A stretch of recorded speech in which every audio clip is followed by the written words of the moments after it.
اعوذ باللہ من الشیطان الرجیم بسم اللہ الرحمن الرحیم الحمدللہ والصلاة والسلام علی رسول اللہ وآلہ آل اللہ ولعنت دائمت علی اعدائہم وعداء اللہ من یوم عداوتہم الی یوم لقاء اللہ.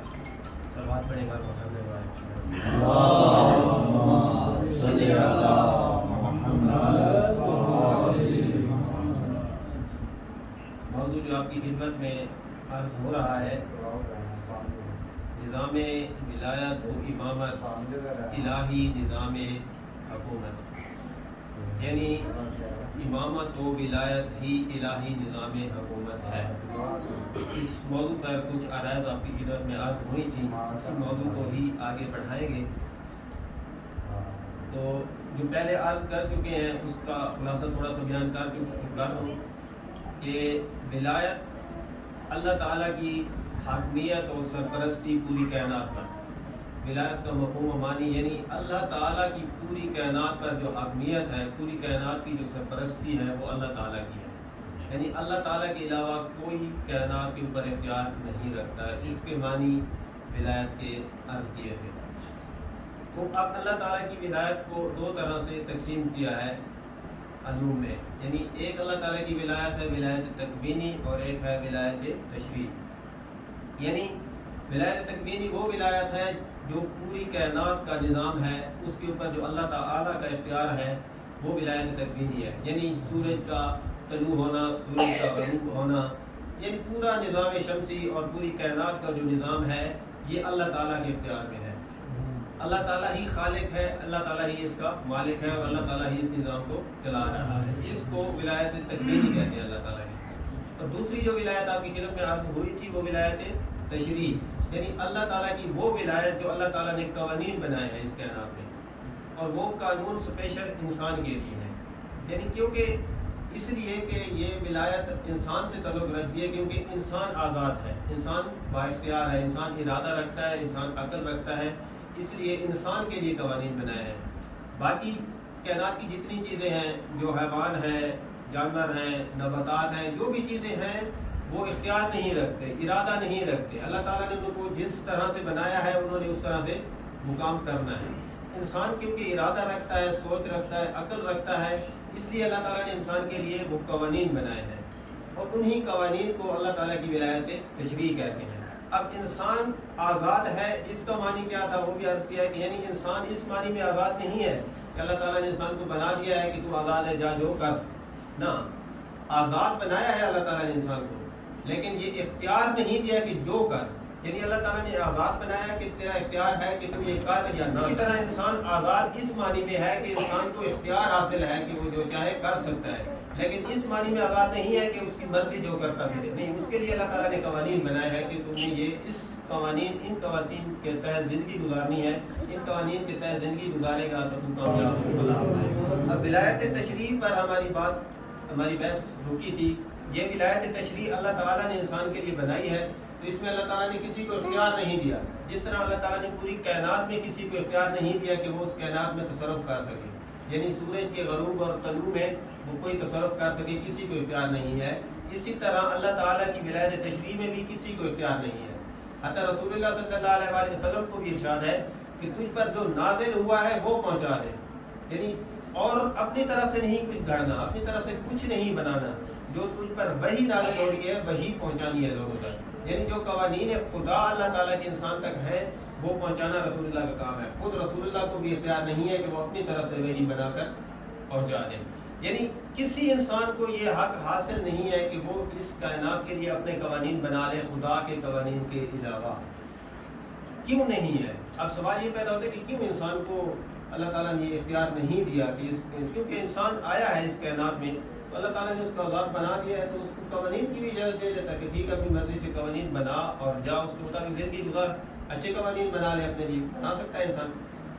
تو یہ سوال تو پیدا ہوتا ہے، انسان کے ذہن میں آتا ہے.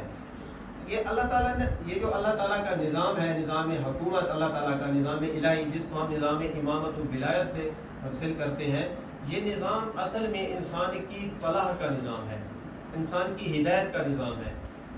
یعنی انسان کی بقا کا نظام ہے. وہ کیسے؟ پہلے عرض ہوا تھا مقصد خلقت انسان اور حقیقت انسان. جب انسان اپنی حقیقت سے آگاہ ہو جاتا ہے اور اپنے مقصد سے آگاہ ہو جاتا ہے کہ میری خلقت کا مقصد کیا ہے، اس مقصد تک جب انسان نے پہنچنا ہے تو اس مقصد تک پہنچنے کے لیے یہ نظام اس کا رہنما ہے. یعنی اس نظام کے تحت زندگی بسر کرے گا تو وہ اپنے مقصد تک پہنچ سکتا ہے. اگر اس نظام کے تحت زندگی نہیں بسر کرے گا تو وہ اپنے مقصد تک نہیں پہنچ سکتا. یعنی انسان کی بقا، فلاح اور مقصد تک پہنچنے کے لیے یہ اللہ تعالیٰ کا نظام ضروری ہے. یہ اللہ تعالیٰ کا نظام ہے ہی انسان کی فلاح کے لیے، انسان کی نجات کے لیے، انسان کی ہدایت کے لیے. اب اللہ تعالیٰ کا یہ نظام اس لیے انسان کی ہدایت کے لیے ہے. صلوات پڑھیں محمد اللہم صلی علی محمد کیونکہ اللہ تعالیٰ ہی رب ہے. اب رب کون ہوتا ہے؟ یعنی رب ربوبیت کے یہ تقاضے ہیں کہ جو انسان کو جو چاہیے. ہم عموماً رب کا یہ معنی سمجھتے ہیں کہ یعنی پالنے والا. یعنی پالنے والے سے ہم کیا معنی لیتے ہیں کہ ہمیں پالنے والا کون ہے؟ جیسے ہم سمجھتے ہیں کہ فلاں کو فلاں پال رہا ہے، یعنی اس کو جو روزی دے رہا ہے، روٹی دے رہا ہے، وہی پالنے والا ہے بس. یعنی جو کھانا کھلا رہا ہے اس کو وہ اس کا پالنے والا ہے. نہیں، رب وہ ہوتا ہے جو جس چیز کی بقا، حیات اور قائم رہنے کے لیے، یعنی ہمیشہ کے لیے وہ قائم چیز رہے، حیات کے لیے، بقا کے لیے جو عوامل ضرورت ہے وہ عوامل فراہم کرنا، یہ ربوبیت کے تقاضے ہیں. یعنی جیسے عرض کروں کہ جیسے خالق ہے، اللہ تعالیٰ خالق ہے، تو خلقیت کے کیا تقاضے ہیں کہ یعنی جو چیز خلق کرنی ہے اس کو خلق کرنے کے لیے جو چیز لوازمات ہیں، جو عوامل چاہیے وہ ملائے گا تو وہ چیز خلق ہوگی. خالق کے لیے یہی تقاضے ہیں تو رب ہونے کے لیے بھی یہی تقاضے ہیں. یعنی اگر عام دنیا کی مثال دیں کہ کسی شخص نے کوئی چیز بنانی ہے تو وہ بنانے کے جو تقاضے ہیں، یعنی جو چیزیں اس کی ضروریات ہیں، جو چیزیں اس کے لیے لازم ہیں، وہ تمام چیزیں لائے گا اور ان کو ملائے گا تو وہ چیز بنے گی. تو یہ خلقیت کے تقاضے ہیں. یعنی اللہ تعالیٰ نے انسان کو جو خلق کرنا ہے اس کے لیے جو تقاضے چاہیے تھے وہ تمام تقاضے اللہ تعالیٰ نے فراہم کیے، انسان کو خلق کیا. پوری کائنات کو اسی طریقے سے اللہ تعالیٰ نے خلق کیا. تو رب ہونے کے بھی یہی تقاضے ہیں کہ جو چیزیں انسان کی حیات اور بقا کے لیے ضروری ہیں وہ تمام چیزیں فراہم کر دینا. اب یہ فقط کھانا اور روٹی جو ہے انسان کے لیے کس کے لیے ہے؟ یہ انسان کی زندگی کے لیے ہے. جیسے عرض ہوا تھا کہ انسان کی دو حقیقتیں ہیں. یہ انسان کی طبی یعنی یہ جو مادی جسم ہے اس کے لیے ضرورت ہے، لیکن انسان کی ایک اور حقیقت ہے جو نفس ہے، جو روح ہے، اس کی بقا کے لیے بھی کچھ چاہیے. اس کے بقا کے لیے بھی اللہ تعالیٰ نے جو عوامل فراہم کیے ہیں وہ بھی ربوبیت کے تقاضے ہیں. یعنی یہ ربوبیت کے تقاضے ہیں، وہ چیزیں تمام فراہم کر دینا. یعنی جو خالق ہوگا وہی رب ہوگا. اب یہ بات سمجھنے کی ہے کہ رب کون ہوتا ہے. یعنی جو خالق ہوگا وہی رب ہوگا. کیوں؟ وہ کیسے؟ وہ اس طرح کہ جب جو خالق ہوگا وہی جانتا ہے کہ اس کو میں نے کس طریقے سے خلق کیا ہے، اس کے لیے کیا کیا چیزیں ضروری ہیں، اس کے لیے کون سی چیز نقصان دہ ہے، اس کے لیے کون سی چیز فائدہ مند ہے. وہی خالق جانتا ہے نا، کیونکہ اس کی تمام حقائق سے وہ آگاہ ہے. تو وہ اس کے لیے ربوبیت کے تقاضے بھی وہی پورے کر سکتا ہے کہ اس کے لیے جو چیزیں ضروری ہیں وہی فراہم کر سکتا ہے، دوسرا نہیں کر سکتا. مثال کے طور پر جیسے آج کل کوئی چیزیں ہیں، مثال کے طور پر ہماری لیبارٹری کی مشینیں ہیں، بڑی بڑی مشینیں بنائی جاتی ہیں. وہ مشینیں جب کمپنی مارکیٹ میں لاتی ہے یعنی لیب میں فراہم کرتی ہے تو وہ لیب میں دینے کے ساتھ انجینئر بھی خود دیتی ہے. وہ مشین مارکیٹ سے نہیں ٹھیک ہوتی. کیوں؟ اس لیے کہ جس کمپنی نے بنائی ہے وہی جانتی ہے کہ اس کے اندر کون سا سافٹ ویئر ہے، اس کے اندر کون سا ہارڈ ویئر ہے، اس کے لیے کون سی چیزیں ضروری ہیں، کون سی چیزیں اس کے لیے نقصان دہ ہے. وہی کمپنی جانتی ہے، اس لیے وہی انجینئر بنا کر لیب میں مختلف وہ ان کی سروس فراہم کرتی ہے. اسی طرح اللہ تعالیٰ نے بھی انسان کو خلق کیا ہے تو اللہ تعالیٰ انسان کے حقائق سے جانتا ہے. اب اگر آپ اس مشین کو کسی مارکیٹ میں لے جائیں تو اس کو ٹھیک نہیں کر سکتے لوگ. کوئی دعویٰ بھی کر دے کہ میں ٹھیک کر دیتا ہوں تو وہ کرے گا نہیں، اس سے ہوگی نہیں. اور ٹیکنیشین بھی ہوتے ہیں، وہ آتے ہیں، اس کو دیکھیں گے، کھولیں گے، وہ خراب کر کے چلے جائیں گے. تو وہ خراب اس طرح کریں گے کہ یعنی وہ وقتی طور پر اس کا نظام پہ چلا دیں گے، مشین چل جائے گی، لیکن اس میں کیا ہوگا، وہ رزلٹ ٹھیک نہیں دے گی، یا کوئی اور ایرر آ جائے گا، کوئی اور مسائل آ جائیں گے. تو اسی طرح انسان نے بھی اپنے نظام بنا لیے ہیں. اللہ تعالیٰ کے مد مقابل انسان نے اپنے نظام بنا لیے، لیکن وہ نظام کیا کر رہے ہیں؟ اب انسان کو خراب کر رہے ہیں، یعنی انسانیت کو تباہ کر دیا. انہوں نے ہمارے معاشروں کو تباہ کر دیے کیونکہ وہ جانتا نہیں تھا. انسان کے حقائق سے آگاہ نہیں تھا، انسان اس حقیقت سے آگاہ نہیں تھا، اس لیے اس نے ان کو خراب کر دیا ہے. لیکن رب ہماری حقیقت سے آگاہ تھا، اس لیے اس کے یہ تقاضے تھے کہ ہمارے لیے نظام بنائے. اور اس نے ہمارے لیے نظام بنایا، وہی ہماری فلاح کا نظام تھا۔ اس کے مد مقابل ہم نے جو نظام بنا لیے ہیں وہ ہمارے لیے سود مند نہیں ہے۔ وہ کہ ہم دعوے کرتے ہیں کہ ہم نے بہت اچھا نظام بنا لیا، ہم نے انسان کی آزادی کا نظام بنا لیا، ہم نے حقوق نسواں کا نظام بنا لیا، ہم نے انسانی حقوق کے نظام بنا لیے، لبرلزم بنا لیا، سیکولرزم بنا لیا، جمہوریت بنا لی۔ یہ کیا ہے؟ یہ سب انسان نے اپنی سوچ کے مطابق نظام بنائے ہیں، لیکن ان میں کہیں بھی انسان کو سکون نہیں ہے، کسی نظام میں بھی۔ نہ جمہوریت میں سکون ہے، نہ کمیونسٹوں کو سکون ہے، نہ لبرلزم کو سکون ہے۔ کہیں بھی انسان اپنی خواہش کے مطابق زندگی گزار رہا ہے، لیکن وہ کامیاب زندگی نہیں گزار رہا، وہ پھر بھی بے قرار و بے چین ہے، کیونکہ اس نے انسان کی حقیقت کو نہیں سمجھا۔ انسان کی جو چیزیں ضرورت تھیں ان کے مطابق اس نے نظام نہیں بنایا۔ اس لیے اللہ تعالیٰ نے جو نظام بنایا ہے، اور اس میں اللہ تعالیٰ نے کسی کو اجازت بھی نہیں دی کہ تم اس چیز کو نظام بناؤ، کیونکہ آگاہ نہیں ہے انسان اس حقیقت سے آگاہ نہیں ہے۔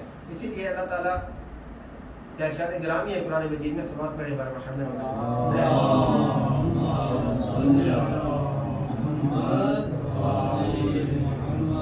سورہ بقرہ آیت 235، اس میں اللہ تعالیٰ کا ارشاد ہے کہ جان لو کہ اللہ تمہارے نفوس سے آگاہ ہے۔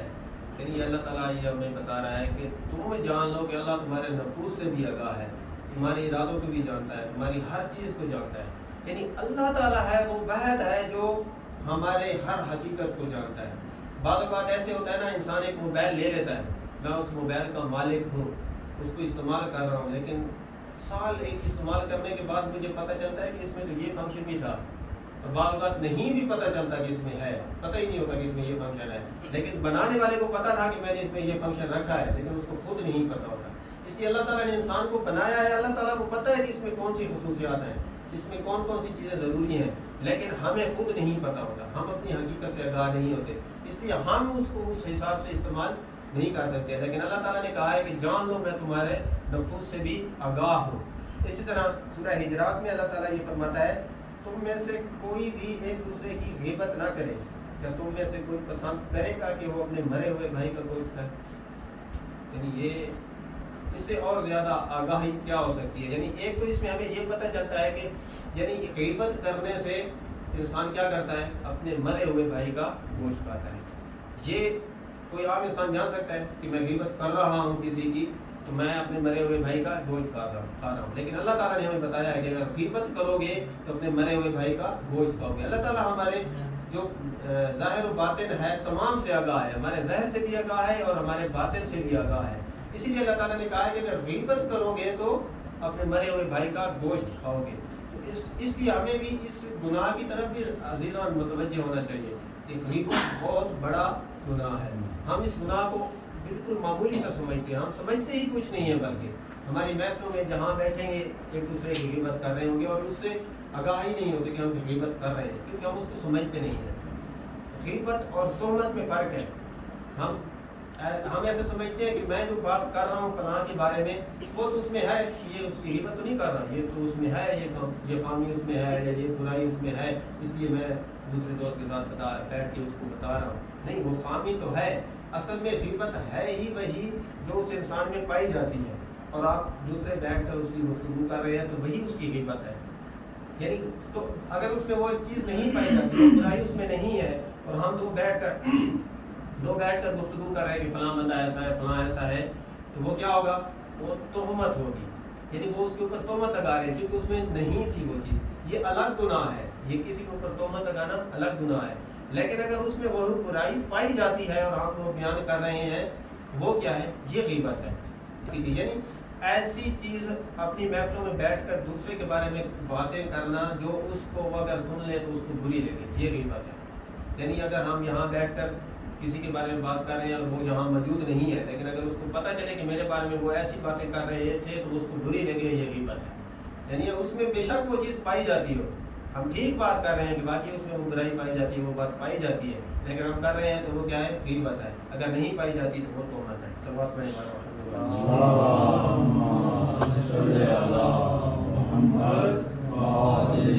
اس لیے کوشش کریں غیبت سے بچیں، اپنی محفلوں کو بچائیں۔ اگر ہم انسان جتنا زیادہ بولتا ہے اتنی زیادہ غیبتیں کرتا ہے، تو اپنے کم گو بنے تاکہ محفلوں میں ایک دوسرے کی غیبت نہ ہو اور اس طرف متوجہ ہوں ظاہر ایسا گناہ ہے جو ہمارے اندر رچ گیا ہے. جو چیز رچی ہوئی ہوتی ہے نا اس سے بچنا مشکل ہو جاتا ہے. اس کے لیے توجہ زیادہ چاہیے ہوتی ہے, اس لیے زیادہ متوجہ ہو کر اس گناہ سے بچے.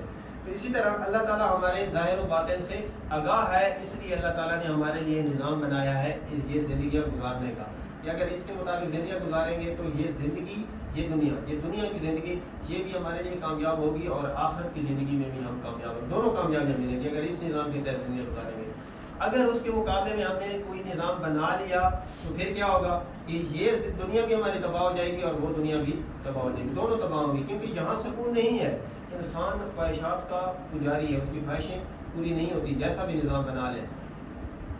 اس لیے اللہ تعالیٰ کے بنائے ہوئے نظام کے تحت زندگی گزاریں. سلوات پڑھیں اللهم صل على محمد وعلى محمد. اب یہ سمجھ لینا کہ اللہ تعالیٰ کا نظام کیا ہے اور انسانوں کے بنائے ہوئے نظام کیا ہے. ان کے بعد ان کی پہچان ہو جانے کے بعد اب یہ مقابلہ نہیں بنتا کہ اللہ کے نظام کے مد مقابلے کوئی نظام لا کھڑا کیا جائے یا اس کی بات کی جائے کہ یہ نظام تو اچھا ہے, اس کے تحت زندگی گزاری جائے, یا اس کی کوئی بھی اس کا پرچار کیا جائے. یہ مقابلہ ہی نہیں بنتا. یہ انسان کی بیوقوفی ہے کہ اگر وہ اللہ تعالیٰ کے بنائے ہوئے نظام کی عظمت و حقیقت جان لے اور پھر انسان جمہوریت کی تعریف کرے. نہیں کہ جمہوریت تو اچھا ہے, یہ تو انسان کی آزادی کا نظام ہے, تو پھر اس میں کون سی خامیاں ہیں. نہ, یہ اللہ تعالیٰ کے بنائے ہوئے نظام کے مد مقابل ہے. کوئی بھی چیز کسی کے مد مقابل آ جائے یعنی کہ اس کے مقابلے میں کھڑی کر دی جائے وہ کیا ہوتا ہے, اس کا مخالف ہوتا ہے, اس کے مد مقابل ہے. تو اگر ہم اس کی تائید کر رہے ہیں جو اس کے مقابلے میں ہے تو اس کا مطلب ہے ہم دوسرے کو گرا رہے ہیں.